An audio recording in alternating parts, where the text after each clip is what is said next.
and welcome to the Red Team Draft Podcast. I'm your host, Alex West, and I'm joined today by my colleagues, Josh Earl and Connor Harr. Josh, what's up, man? Not much, man. How you doing, buddy?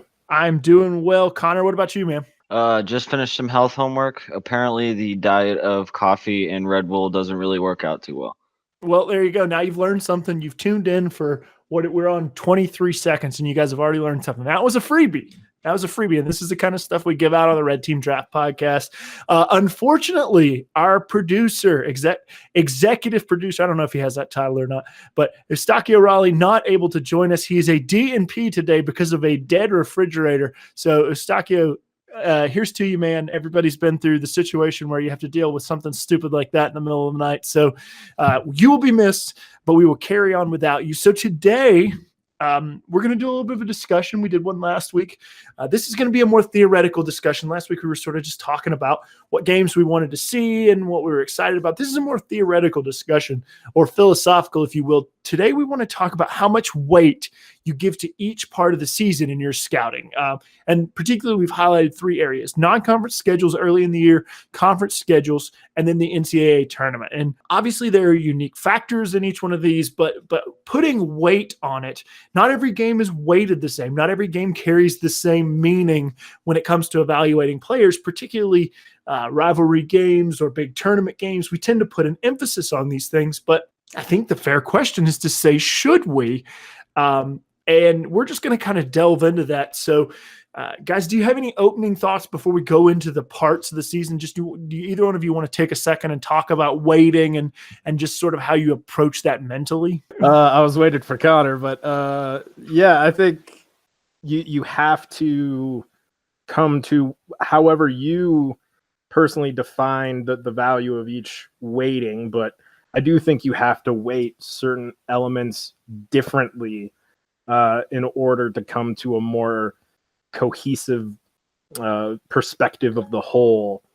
And sometimes that means certain things don't matter as much as others, and Pareto principles, man. Okay. All right, Connor. Yeah, I generally agree with that. I was kind of waiting for Josh to give like a more philosophical answer than me, with a lot more words, with a lot more syllables. But this is classic Connor lowballing himself. Don't pour him out yourself. We all know what you're capable of. So, but yeah, I think that's definitely true. Is you got to weight different parts of the season depending on also team player matchup, team matchup, all kinds of stuff that you could weight your games on. All right, so let's jump in and start with non-conference. We're in the non-conference part of the season right now. We generally approach these things early on, particularly in regards to freshmen who are adjusting to new coaches, systems, teammates, environments, even just showing up on campus. This is a really big jump. And I think for a lot of kids, this is the first time they make that huge jump. You make another one going from college to the NBA, but the competition from high school, from EYBL, from high-level AAU, that all is something, but then you jump up to the college level and one, you're actually living a life on campus. You're away from your parents. Basketball has become sort of the focal point of your entire life, from your diet to practice to time management. All these things change. And then for upperclassmen, they're sort of settled into that routine. So maybe they have a leg up. How much does all of this factor into the way you look at a non-conference game? I mean, not necessarily particularly in regards to freshmen, but certainly for them, that's the learning experience. Connor, let's start with you on this one. Yeah, I think the biggest thing for me in the non-conference games is when you see the upperclassmen, you sort of have a feel, especially at the bigger schools, that they've kind of been there before. Like they know what they're doing. They know probably got the same coach. You know what's run. You ran the offense for a year or two now. You're more comfortable in the game day settings, all that. So I think that there's the overall level of comfortability makes it a lot easier for upperclassmen to feel a lot more relaxed in a situation rather than having a freshman. Josh, what about you, man? I mean, I completely agree. Continuity is a valuable thing. And if you've already gone through and become comfortable on campus with that coach, with the systems that they're implementing, you don't have as much of a kind of lead up to performance that, an incoming freshman who's kind of new to all of this particular stuff, has. And I just want to add, although it's also somewhat theoretical, you forgot to mention that these freshmen have to deal with college level academia now too. Yeah. I guess that is theoretical. Yeah, Ben Simmons. Right, exactly. One thing that I really kind of key in on, and I was watching a couple of freshman films today, and I really sort of just picked this up. And I think one thing you can really tell early on with freshmen is basketball IQ, and it's because of the reason that they're not familiar with the system, they're not familiar with where they need to be, and how do they adjust to that in those first couple of games. And it's something you don't really get a lot of, and so these early non-conference games aren't particularly important for any. I mean, they're important for what they are, but I think the importance is being able to see what is going to happen the first time a player faces adversity in so much as they're unfamiliar with the situation. And to me, that is a really huge thing when you look at a player, when you got one of these guys, let's see, I lost his name. Oh, Darius Garland was a good one. Like, Garland's a freshman. He was a guy who there were questions about his size and about his frame, and he came in and he just sort of put his stamp on the game. And now, there's a million X's and O's things that are important to look at later on, but feeling him sort of understand the game, understand what his role is, be able to execute a pick and roll, and just put his stamp on a game as a freshman, to me, that's a really encouraging sign. And I'm not necessarily just putting Garland out there, but he just happened to be one that I just saw.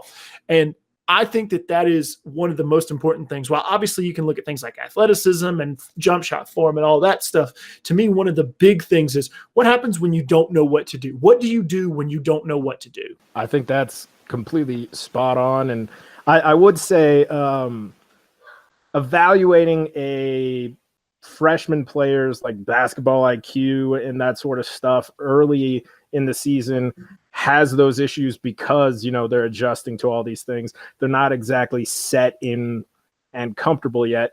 But I do think that also therefore highlights those moments when you do actually see a player, particularly freshmen, that come in and they're playing poised, they're playing calm, they're not pushing.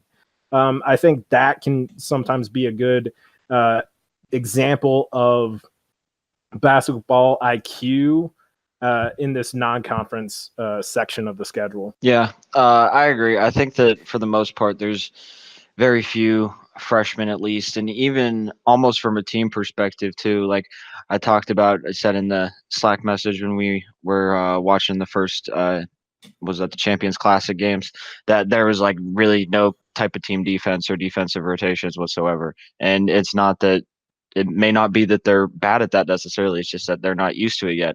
A lot of those guys are freshmen, and a lot of them really have never been asked to do stuff like that before. So it's all kind of like learning on the fly and making sure like what you're doing, which sometimes it's not that easy. So I think that being able to bounce back from that, whether it be from the offensive end or during in the game or in picking your teammates up, whatever, if you're losing, and just having being able to come back stronger next game and noticing like, hey, okay, when you go in your film session, the coach says, hey, you got to make this rotation, you make this rotation. I think that's an incredibly underrated point, Connor. I think that what you do in the early season is you establish that baseline. And, there's Ben Falk talks about scouting sort of in that three-pronged attack of can't, won't, and don't know how. And I think you can't really assess those things so early on because there's just not enough data.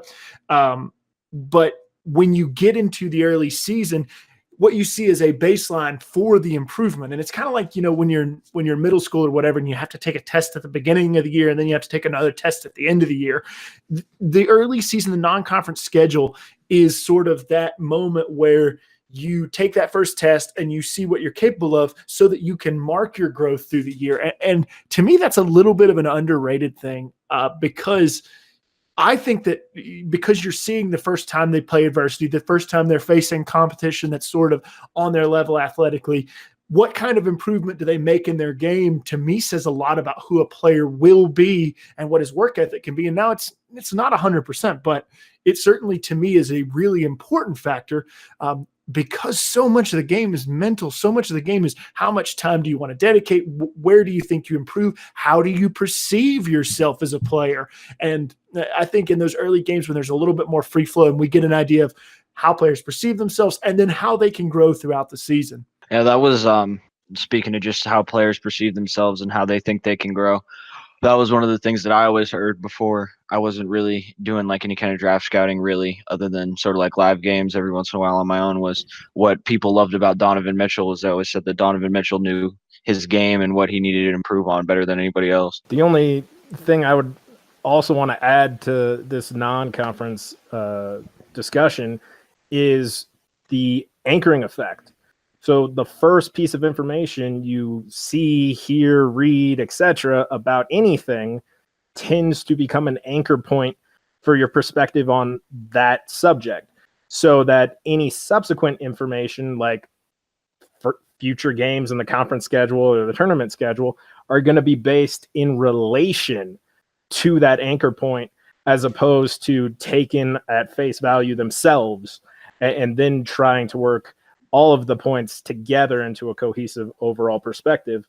And because of the anchoring effect, I think you have to somehow discount this non-conference schedule weighting a little bit, because you have to counteract your own likely anchoring effect bias that arises from these fantastic early games. Like, how many people already assume that the Duke 3 are going to be the top 3 picks, and like how many of people, no matter how the rest of the season goes, are going to hold on to that view hard because they anchored so quickly to that dominant game against Kentucky. Yeah, I think that's a point that can't sort of be overemphasized. Is it was one of those things that they sort of coax you against when you're scouting, particularly when you're scouting one player over a period of time when you watch 7 or 8 games. And it's something that we have talked about internally, is that when you watch that first game, you develop an opinion. When you watch a second game, it may be reinforced. By the time you get to games 3, 4, and 5, you sort of have your mind made up. And maybe it's just a very small thing. Maybe it's, I'm not sure this guy's a great screener. I'm not sure that, whatever it is, it can be just that small thing. But once you sort of make that opinion, once you sort of formulate it, you never really go back on that. And I think going back on that is so critical, and making sure, like, yes, I think X player is not a great screener, but does that prove itself to be true over the course of the year? Or am I just sort of stuck in that early idea of what I thought this player was? And that doesn't necessarily, not necessarily, Josh, a chronological argument, because sometimes we watch guys out of context or out of order or whatever. But I think that you're totally right, is that when we watch the season unfold live, we do anchor to those early games, particularly those flashbulb moments like Duke, Kentucky, or Kansas and Michigan State, or tomorrow night we have Michigan and Villanova. Like, what are we going to think about X player in that moment? And we'll get to that flashbulb moment more when we talk about the tournament. But yeah, I think that is a very understated point, is like getting your first impression of the guy is good, and you sort of start to understand him, but making sure that you're constantly reevaluating that what you thought at first still is proven to be true in the film. In other words, you got to constantly red team yourself. Haha, tagged. We got our Brandon in there. All right, so let's move on. Let's talk about conference schedule. Now, this is, to me, like, I don't want to say like a lull in a season. I don't mean it that way in terms of excitement or anything, but we have that early time where we get to know the player. And then we have the tournament on the bookend where we really put a lot of weight in what that player does, rightfully or wrongfully, which we're going to talk about. The conference schedule is kind of filling in the edges. I think there are questions about strength of conference that come into play here. And I think that's the big thing is, okay, we're going to get a pretty good idea of who the Duke and Carolina players are, because from night to night in the ACC, they're going to see good players. They're going to play Virginia. They're going to play each other. They're going to play a much improved Clemson team who's a little bit older. We're going to get to see a good mix of tests for both Carolina and Duke, for Nasir Little, for Zion Williamson, everybody.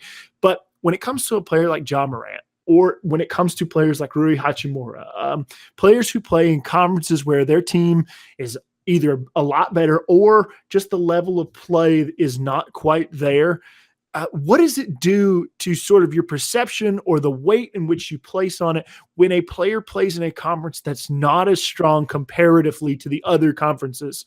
Connor? Yeah, I actually had because I was going to bring this up. I actually had the Belmont schedule pulled up. So great minds. yeah, but anyways, yeah, I think that the lower competition definitely can cause some red flags. There are teams that play at different styles, and there are teams that play different sort of paces and stuff. But most importantly, with the lower conference games, I think there's usually there's either a lower end of IQ on the court or like a lower end of athletic ability on the court. And both of those can translate into things like slower reaction time, maybe even like a larger window of opportunity to react to what the offensive players are doing on defense. Just not ideal measurables. You being a 6'8" wing shooting over a 6'4" wing with no wingspan. Just a lot of different things. Probably creating separation is going to be another big one, where you can't take away as much as you probably want to from those games, as like if you're talking about Rui Hachimura putting up 30 points against Pepperdine or somebody's. I think they're in their conference, right? I think they are. They are. So yeah, I mean those can be just a little bit discouraging, but I don't think that it's entirely something to say that you can't take like anything away from it at all. It's just it's obviously unfortunate that you get to see them against their worst opponent, though. Just for the record, we have clarified Pepperdine is in the West Coast Conference. So good job nailing that one, Connor. Nailed it. Josh, same sort of question. I mean, exact same question. Just sort of flip it over to you. What do you feel about like where there's a lot of disparity between talent and in the conference play? I think Connor's spot on in everything he said. I will say there is a caveat to that, though. When you are maybe the main prospect in an entire weaker conference, you're also going to get like all of the defensive attention placed upon you. In some of the better conferences, let's just look at Duke. They have like a lot of really good players. Everybody already believes they have the 3 top picks. And it's each of those players is going to be operating with a little more ease than, say a CJ McCollum at Lehigh is going to be operating at, because you can't gear up entirely on one of those guys without opening up some areas for the other guys. Whereas in the smaller, less strenuous conferences, all of the defensive attention is on that player. So I do think that it does provide some contextual takeaways in terms of how that player deals with that level of defensive attention that they're likely not going to see in a more likely role for them on an NBA level. I think the player that immediately comes to mind, Josh, for me, when you said that was Damian Lillard when he was playing in the Big Sky Conference. Like Lillard saw from night to night the best the other team had to offer, which is not necessarily like this monstrous defender or a guy who's even NBA level. I tried to go through that while you were talking, and I couldn't find another player. Now, Montana won the conference their senior year, so they were 15-1. They beat both conference losses that Weber State had that year were to Montana, and they do have one NBA player. Will Cherry played in the NBA, but so the talent level is not necessarily as high from night to night when it comes to a player defending defending the number one option, but you do see that whole team scheme sort of thrown at them. And I think that presents a lot of interesting options, because Lillard was the guy that in that draft, in the 2012 draft, he was the guy we had a lot of questions about. And I think that that's sort of borne itself out year after year when you have guys like Jimmer Fredette, when you have guys like Damian Lillard, when you have a guy like John Morant, is like, okay, we've seen all the things we've seen from this guy, but what we haven't seen is what does it mean when he plays against higher level competition? And so for those guys, it's not necessarily a question of conference, non-conference, but what did that guy do in the games that he played against the higher level competition? Or like Connor said early on, what did that guy do in the games where he played his matchup was like an NBA level player? And so I think it not necessarily, I wouldn't necessarily detract particularly on conference games from a guy like Ja Morant. What I would say is I think we got to put a lot of emphasis on when he saw NBA level defense or NBA level talent, or he guarded an NBA level player, how did he respond in those? And so there are going to be really significant valleys in the value of the other games. And then a lot, maybe probably too much weight, dare I say, placed on him playing those games against NBA level talent. Yeah. I think that another thing you got to bring up with that too is you got to sort of, even if they're not in a great conference, like you're watching a guy on Weber State play some guy on Montana, you got to know the guy's matchup too. You can't just automatically think, okay, this guy's nothing because he plays for Montana, you know? Yeah, for sure. And I think that probably that goes like the converse, that argument is probably true too, is like maybe we put too much emphasis on a defender who goes to Tennessee because he's at Tennessee, as opposed to we detract from a defender on Montana because he's on Montana. And so I think that probably like that should be like closer to the middle and sort of the bell curve, is like we shouldn't put as much emphasis on a team as we do on each individual player. And I'm talking about scouting the guy across the aisle, like when you're watching a guy, watching his matchup. And maybe we shouldn't detract so much from him being on a lower level program, or conversely, not add so much for him being on a high level program. I think in that regard, it's important to kind of check your expectations before you start scouting in that game. I think it's important to kind of take a step back, take a breath, and think to yourself, like, am I potentially downgrading this matchup because of, the conference that the opponent's from, or because of the lack of high-level talent that this opponent has, when in fact they may have somebody who happens to match up very well with the prospect that you're actually scouting. Offense tends to be the predominant value for player evaluation and recruiting. So just because a guy, like Connor said, winds up on Montana doesn't mean that he's not a good defender. He might be a really good defender, but maybe sucks at putting the ball in the basket and therefore didn't get better offers from schools and bigger conferences. Okay, so with looking at the schedules of like Belmont and Murray State, just specifically for examples, you have mid-major teams that generally play in weaker conferences that have really strong non-conference matchups in the beginning of the season. So I think it brings up a really interesting question on just how you weight these beginning games, because even though they're in the beginning of the season and everyone's still working through the kinks and everything, are they still more valuable because they might be the best matchup they've faced all season? Like, there's a good chance that Ja Morant could get Herb Jones, who was Alabama's Trae Young stopper for a few possessions last year, and everyone went crazy over him. Or like Belmont, you're going to get Dylan Windler versus Chris Wilkes. Like, these are NBA prospect guys, both of them with NBA athletic traits and measurable traits that are going to be able to maybe answer a few more questions than you could see somebody else answer as a prospect matchup. I just want to jump in here really quickly and say, like, sometimes I think we put too much weight on those games. And I know that, Josh, you kind of hold the opposite opinion, so I'll let you elaborate on that. My thought is that sometimes when you get to a game where a team has one good player and they're playing in conference or against maybe a higher level team, or so much of what can happen when a single player has a ton of talent disparity from the other 9 players who are on the floor with him is scheme. I mean, teams can scheme to stop a Trae Young. They can scheme to stop even a big guy can be stopped by scheme. And so I think sometimes the weight that we place on those games where we see that like equality and talent a little bit more on those mid-major schedules is a little bit too high. While I completely agree that you should be cautious in those games because of the small sample size, I do think that the contextual value of those games is worth weighting more than,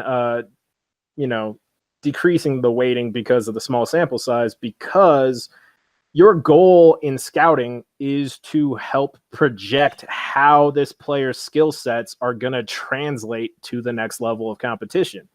And the games in which you see them against NBA level defenders or NBA level schemes, they're going to provide you much greater context on how well these skill sets are going to translate or not on the next level. And therefore, they should hold maybe not extreme value, because you're right about the small sample size aspect of it, but they should hold higher than average value given the context they provide.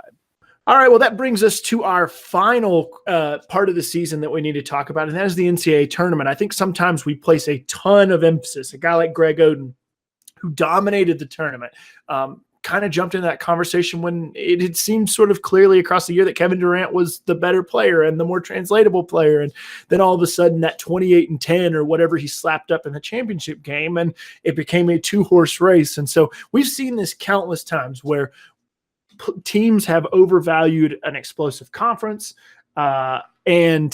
an explosive NCAA tournament, and they have overvalued like what that player has potential to do, and obviously it's because the stakes are very high.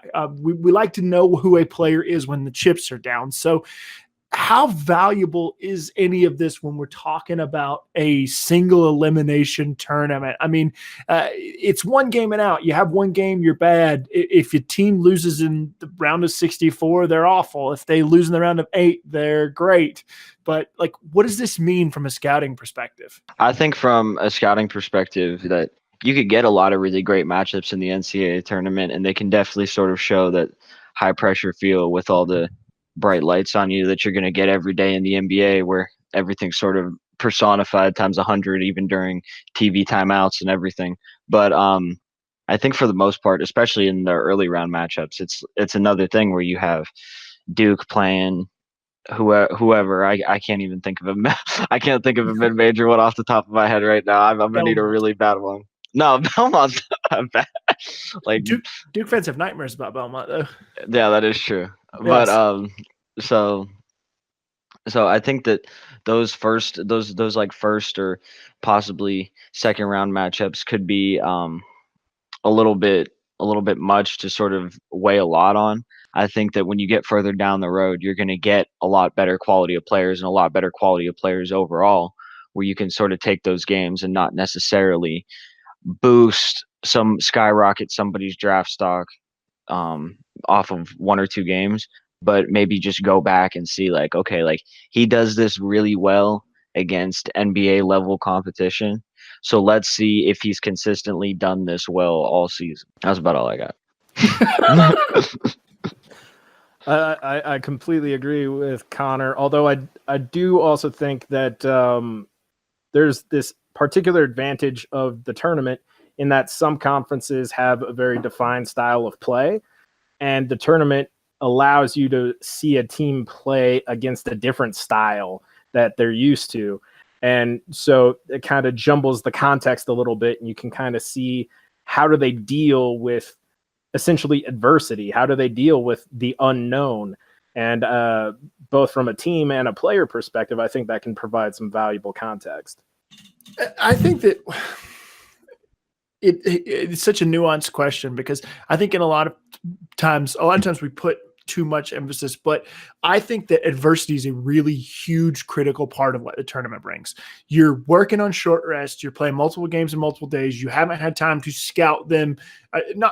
From a player perspective, like you don't really know who number 34 on the team if you're playing on Thursday, you haven't really thought about number 34 that on the team you might play on Saturday. And so I think that one of the things that you really can find out comes from that adversity is like, you're going to go back to what you're comfortable doing. And I've always said that playing pickup with somebody, when you coach high school or college kids, that playing pickup with them is a really good way to just understand who they think they are.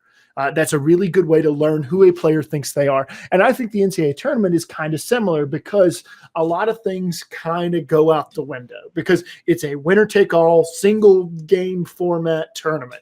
And so a player has to do what they are comfortable in. Now, whether that stays within the system or whatever, is a matter that's up for debate and is different from player to player. But I think that adversity and that like self-identification of who you are is a critical part of understanding what a player is going to do when he gets to the next level. What is he going to default back to when the chips are down? And like, that's not the be all end all, but I almost think like we've gotten to the point where we're not, we being like the scouting crowd or whoever, we've almost gotten to the point where we don't put enough emphasis on those games for those particular things, not about performance or not about any, I'm not saying like you have to have a great tournament to be a great NBA player, but what I'm saying is like, there's a lot to take from those moments because they're moments that don't exist in any other context. I think that's a good point. I'll counter with what I think is the single biggest issue with the weighting of tournament play is coaching staffs and owners of NBA teams don't really follow college basketball during the season, generally speaking. They have other responsibilities to take care of. And so they are suffering the anchoring effect with these tournament games that are already being bombastically elevated in terms of the media coverage, in terms of all of the fandom. Everyone gets excited for March Madness, even people who don't like basketball. Like my in-laws are probably going to be talking to me about March Madness when this comes along, and they never talk to me about basketball. So I think the fact that coaches and owners who tend to have a disproportionate level of influence within draft war rooms having their anchoring effect take place during the tournament elevates the weighting to far too much of a degree. But that may be more environmental than necessarily a scouting issue per se. No, but I think it's an interesting point because you've seen this played out over and over and over. And I was accused by certain people in this room of hindsight bias when I was talking about Greg Oden, which is something we'll get to, but probably on another day. But like, I think that was an example of a group that in Portland that saw a player play so tremendously well. And he was in a skill set that was so sought after at the time as a big man. Whereas we really didn't know what the hell Kevin Durant was. We were, as a basketball nation, as a group of educated people who watched this game, Kevin Durant was something of an oddity. I mean, he was 7 feet tall. He basically played guard. He couldn't bench press 185 pounds. He wasn't a big man. He was a shooter. Like, this was a dude that we did not fully understand. And I think that seeing Greg Oden play so well in that tournament and the familiarity with what his skill set was is just, you looked at him and you thought like, yeah, that guy's an NBA All-Star. And all the things that happened after, we can talk about the one leg being shorter than the other, which is probably the basis of a lot of what was wrong with his career. But I think that the familiarity that when the group in Portland, I wasn't in the room, I don't know, I would love to know what the argument was, but I think a lot of it had to do with when we looked at a player in Kevin Durant and then we looked at a player in Greg Oden in a context of 2007, it was much easier to say, hey, this is a guy I understand in Greg Oden. Like, he's a guy who has a center skill set, and we know what centers do in the game today. And my only counter to that is that they had Brandon Roy, Travis Outlaw, and LaMarcus Aldridge jacking up a bunch of shots already. They had no rebounding and no rim protection. So context matters, bud. That said, the anchoring effect probably did come into play with the tournament performance by Oden. But I will always counter that Oden gets so much hindsight bias, and most of the injury stuff was fluke injuries that contributed to future injuries. I grew up in Oregon, by the way, people. No, sure. Like, I mean, honestly, it's probably worth rehashing that whole thing from a perspective of like, what do we see in hindsight that makes us think that? But I was on Team Durant the whole way. And the Celtics were terrible that year. And so I was really into college basketball because it looked like there was potential and the Celtics landed the 5th pick and they ended up with Jeff Green and then traded and won NBA title. But that's this whole other thing. I was really into watching those two specifically. And Durant always, like, from day one, he struck me as, this is a guy who I don't know what he is, for one, but also like when I watched him do things on the basketball court, I was like, okay, that's cool. And it's not like I'm saying like I knew Durant was going to be the second best player in the league or anything. I just thought, and I was also, how old was I? 2007. I was 19. So it's not like I was looking at it from a perspective of great wisdom. No offense, Connor. No offense, Connor. Ouch. No, Ouch. no, this is me. I'm not talking about you at 19. I'm talking about me at 19. Connor's way advanced beyond any of us at his age. So far advanced from what I was a moron. But what I saw in Durant was this really cool package. And what I saw in Odin was like, yeah, I mean, I understand what I'm getting. This is so far left field from what we're supposed to be talking about. We went into this whole like rabbit trail, but getting back to the point, I think that tournament games, yes, we should downplay their value, but I think that certain things are important when we look at them.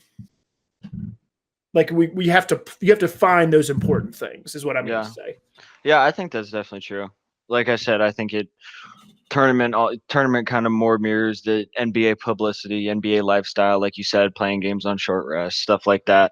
And you could get into all of that, but at the end of the day, if you see a guy shoot whatever, go on a really hot shooting streak at the tournament, like it doesn't really matter if he still shoots poor from the free throw line and doesn't have a great shot. Like you're not gonna automatically say, oh, he might be able to shoot. Like it's not. A lot of the scouting stuff to me, as far as like game and not necessarily like the attributes in their game, as far as like the mental part and all that, is more important than their attributes in their game, which is something that like, maybe you don't see something because you haven't seen a guy as much that you might want to go back on, but you're going to have to go back on it no matter what. Yeah, for sure. I think that there's value in these things. It's just about finding. It's not placing whole game value, or even I think so much of it is what's the word I'm looking for? I think so much of it is predicated on like whether a team wins or loses. It's like that colors so much of a performance, and that can happen in any part of the season. But I think in the tournament, because the stakes are larger, that you get this reaction based on the outcome, and that results-based thinking is something that comes into play in the tournament because of the stakes. And I just want to make sure that, I guess my argument is, I just want to make sure that we're not totally downplaying what we can learn. And I'm not trying to present like a holistic and say that everything that happens on a tournament stage is bigger. What I am saying is that there are things that you can grasp on in the tournament that you can't see anywhere else. And I just want to make sure that we get those things, because I'm a little bit on the opposite side of like, I really like to look at the tournament a little bit more and just kind of see those things. But obviously I know that stuff like you said, Connor, like shooting mechanics or something that are consistency is much more important, and a large sample size and that kind of thing. Yeah. And the thing about the tournament too, considering that it's single elimination and like you said, results driven media coverage, is if you have foul trouble or like you just don't have a good shooting day or just a poor matchup for you individually and your team loses, your draft stock falls precipitously. This is what happened to Zach Randolph, 2-time NBA All-Star, who he had, to be honest, a very bad game in the tournament. And subsequently, he lasted all the way to the 19th pick in that draft class. Yeah. And there were several guys at that position and at that role that were drafted before him that weren't anywhere close to as good as he was. And the weighting of that one truly bad game, but that one bad game on the NCAA level, and the fact that his team lost and he didn't get to redeem himself in a subsequent game was, something that completely disrupted how a lot of teams and fans and media viewed him as a player. Connor keeps putting how old he was in the chat that we're running while we talk about this show. He keeps putting how, and I don't know how to take that, Josh. Like, I don't know if he's throwing insults at us about like how old we are, or like, I mean, obviously I already called him out for his age, and which I feel bad for. So no, it's just I can't speak on the Randolph tournament game. I don't even know who they played. I can't speak on the Odin. I know like some of the players on the team, but that's about it. Yeah.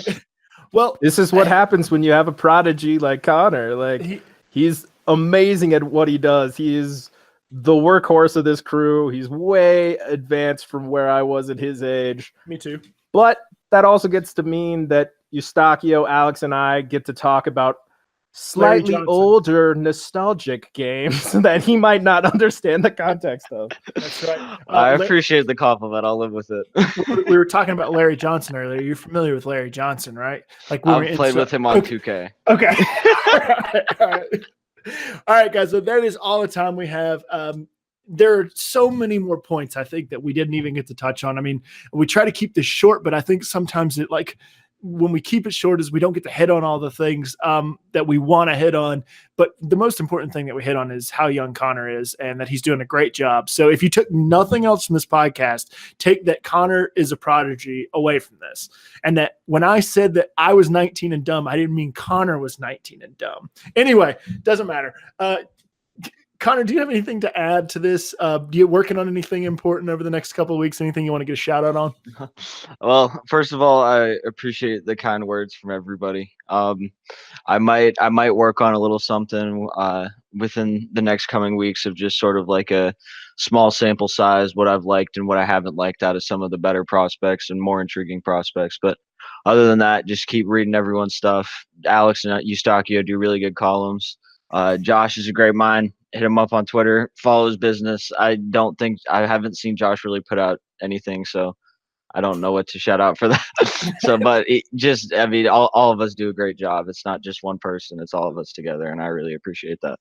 Well, you just do the bulk of the work. I think that's what we're getting at. Josh, anything you want to say before we get out of here, man? First off, Connor's amazing. He's also going to school during all this. It's insane. My head hurts just hearing his schedule. Also, I feel totally old AF after this pod. Yeah, follow Alex, Eustacchio, Connor, the 94, Red Team Scouting.